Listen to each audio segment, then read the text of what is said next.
kabayan. Good morning mga kabayan. So ito na yung moment kabayan na pwede nating harbisin ang ating palaya. So lipat natin ng konti ha. Lipat. Lapit tayong konti para makita nyo.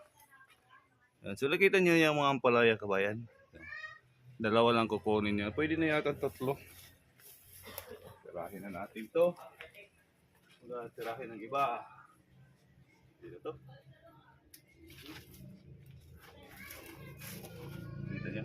Pwede na to. Ito. Pwede na to.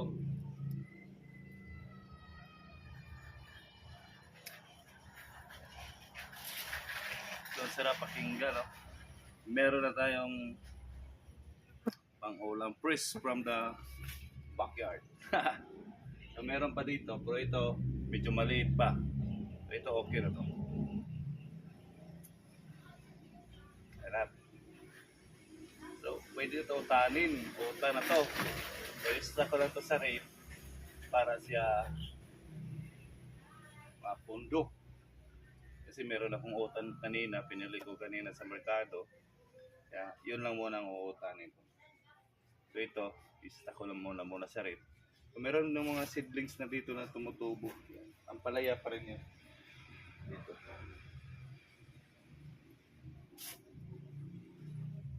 Tinanggalan natin para natin na-harvest na. So meron tayong dalawa nang na-harvest. Ayos mga kabayan, no? Dalawang ampalaya. So maraming salamat po sa papanood nyo kay Eric TV Official, no? So ilapit tayo konti. Ilapit ko kayo. Ayan po. So ito, medyo naliitan pa ko na ito. Pero pag tingnan mo, malaki na. So medyo naliitan pa ko. So ito na yung na-harvest natin sa backyard. Ayan po. Ayan po sila. So pwede, no? Pwede na pang ulam. Yung mga bulaklak niya, no, nalalagdag. Ito sayang, oh. Yan, nalalaglag na bulaklak. So anyway, merong uling sumibol yan, oh. Yan. Ito na seedlings na yan. Yan, sumibol na. So, ang palaya yan.